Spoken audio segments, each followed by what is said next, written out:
Okay, so here we have a truth table, and right away we can tell that this is actually an exclusive NOR gate. So I can draw something like this.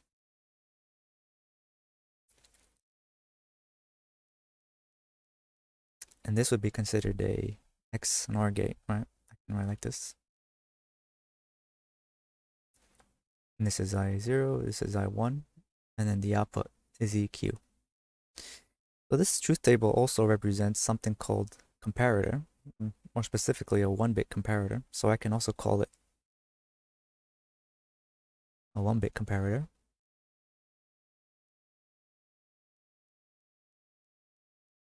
But what if I want something more specific for this? Let's say an expression. Okay, so in order to get the expression, we have to make a K-map, and we can fill out this K-map quickly based on the table. So let me just draw an arrow like that. And then we know that this is going to be for EQ. So we have a 1 here, and the 0, 0, and then another 1 in the 1, 1. What we do now is we circle our 1s, and then we write an expression here. So here we can see that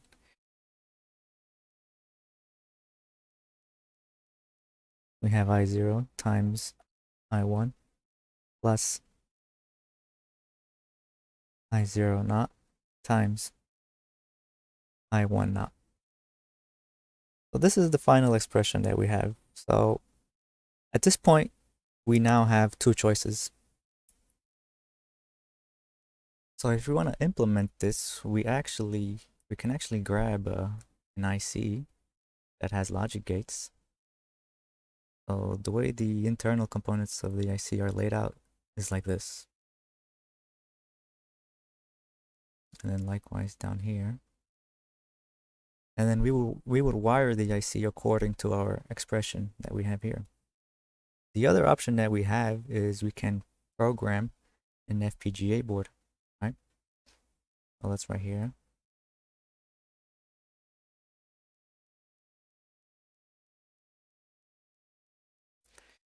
And we've actually done this before, but we've used individual logic gates and we've made circuits at the logic gate level. But in this video, I want to dive into programming FPGA boards. Okay, so here we are in ModelSim. This software allows us to run simulations and test our code. You can get ModelSim for free from Intel's website. But anyways, I've already created the project, so we just need to make some files. We'll create a new file and call it EQ1. So let's go ahead and do that. I'm going to go to Add to Project, New File, Browse. I'm going to place this file in my SRC folder. I've created these 3 folders. These are the folders where your project is located. So I'm going to place it here. And then I go all the way to the right. And I'm going to give it a name. I'm going to call it EQ1. And for the language, we're going to be using SystemVerilog because it's just simpler. Then I press OK. Okay, so what we want to do now is we want to actually create this file. So I've created the file, but it's empty. So now we go into edit, and then we can start writing our code here. So we're going to declare this a module. I'm going to call it EQ1, and that's of course after the file name itself. And at the end of the code, we're just going to say end module. Let's put some space right there. So the first thing we need to do is we need to declare our input and output variables. So I'm going to say input logic is going to be I0, I1, and then my output logic is going to be EQ. No, not E1, EQ. And we close parentheses, and then we place the semicolon. There are some additional variables that I want to create here.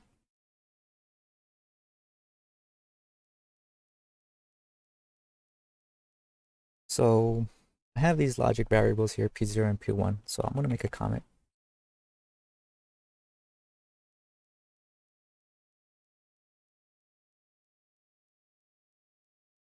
So these are single bit variables that are used only within this module. So if we remember what we want to implement, in fact, I'll pull it up right here. Let's see. This is the expression we want to implement. And in order to do this, I have to find a way to express this one. And then this expression here, or this product, say.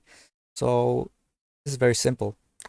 All I need to do is basically say that this is P0 and that this is P1. Right? So now you can see where this P0 and P1 came on. This P0 and P1 came from. But what I need to do now is assign something to them. So I'm going to go ahead and say assign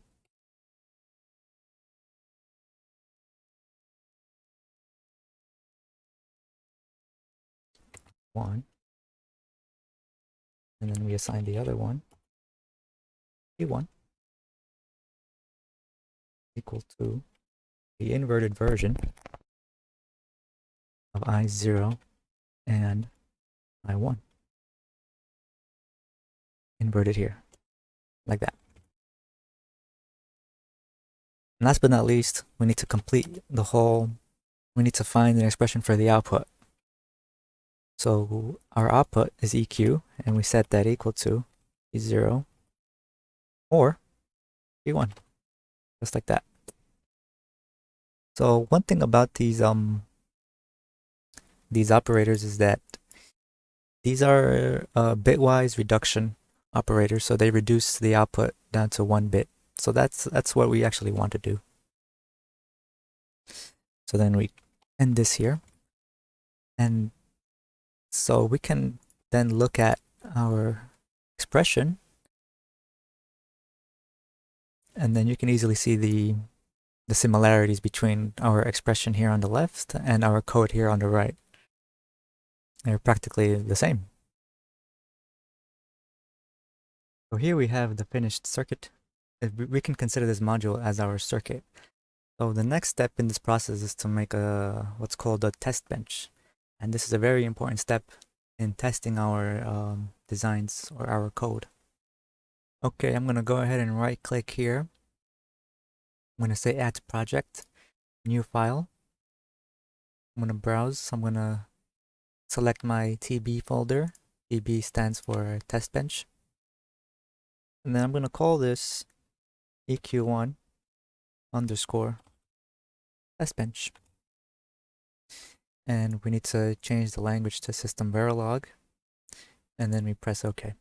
So then this new file pops up, and then we can begin to create our test bench. So we go here to edit, and then we have an empty test bench here. First thing we need to do is we need to declare a timescale.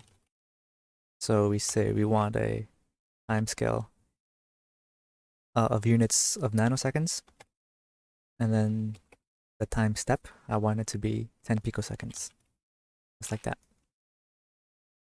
And then we write module EQ1 underscore test bench, and that is of course after the file name itself, and we end module. We introduce some variables.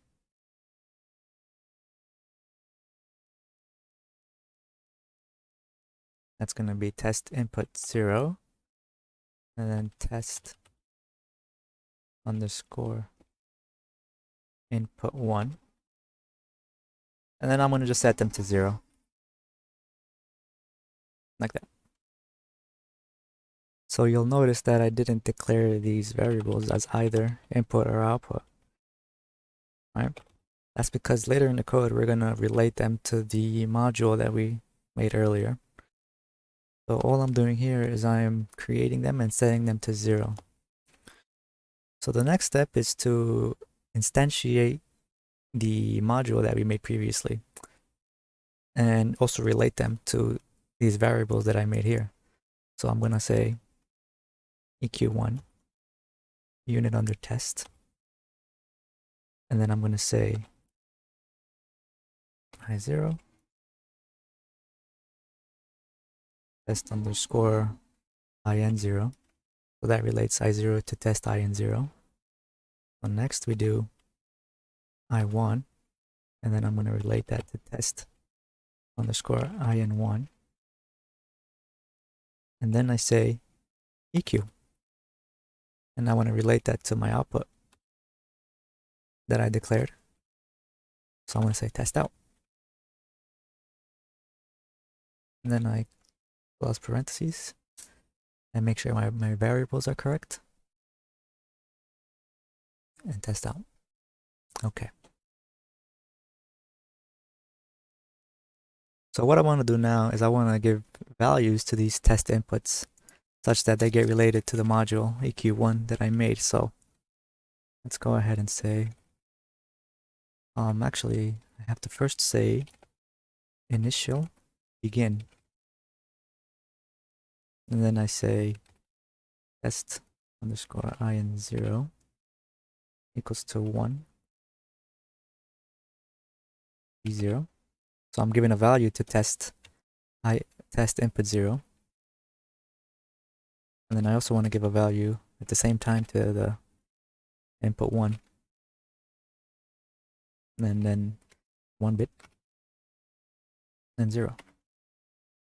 So the beginning part, or the first stage, is going to be when both inputs are 0. And then we want the simulation to wait 200 nanoseconds. Or is it picoseconds? One of the two.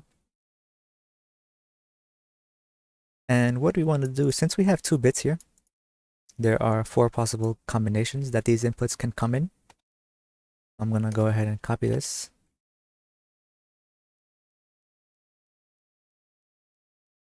Let's see if I can copy it like this.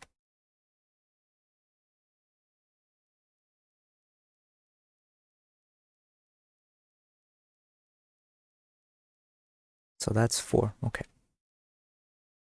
So then in the first one we have 0, 0. The second one we have 0, 1. Third one we're going to have 1, 0. And then in the last one we're going to have 1, 1. So that takes care of all possible combinations. And then in the end, we want to stop the simulation. So I'm going to say stop right here. And then I want to end the initial begin. So then that should complete the test bench. Okay, so now what we want to do is we want to compile this here. I'd gotten an error when I tried to compile it here. I had an error in my test bench, and it's because I was missing a semicolon right there. I'm going to go ahead and save it and try to compile it one more time. And so it compiled successfully. So this is a good sign for us. Now we can proceed to the next step. So then we go to simulate. We go to start simulation. And we want to run our test bench.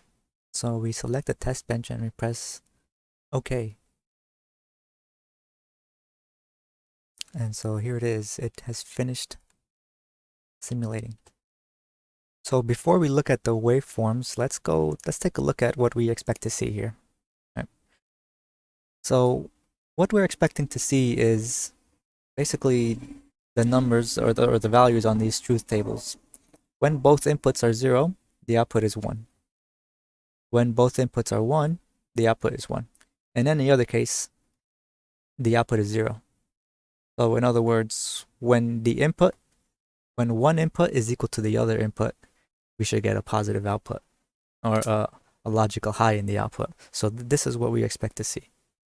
So if you go here, I want to select all of my inputs here, and then I want to add them to the wave. So now here they're in the wave. Then I'm going to run simulation. So it ran through the test bench and then it stopped here at this command, which is what we want. So then I go back to the waveform, and then I want to zoom in. I want to do a full zoom, meaning I want to see the whole logic that I created. And here it is. So we see that some of these things here are changing, but let's see if we can interpret it here. So if we look at the first two, we see that we have the test input 0 and then we have test input 1. During the case when they are both 0, we see that we have an output of 1. So we have a logical high on this last one. As we move along, we have 0, 1, and then on the output we have 0. So that's good. We expect to see that. And then we have a 1 in the input 0, and then a 0 in the input 1, and that's still 0.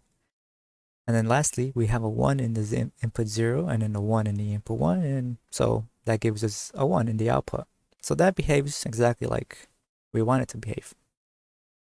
So it's with this simple code that we were actually able to implement the 1-bit comparator that we have here.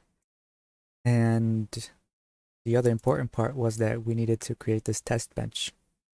So, of course, ModelSim has more features in it in the sense that it can generate a block diagram, and then you can actually program the FPGA board, or I guess you could upload this code to the FPGA board such that it configures all the logic gates. But the point here is to demonstrate that this can be coded and that it can be tested as well.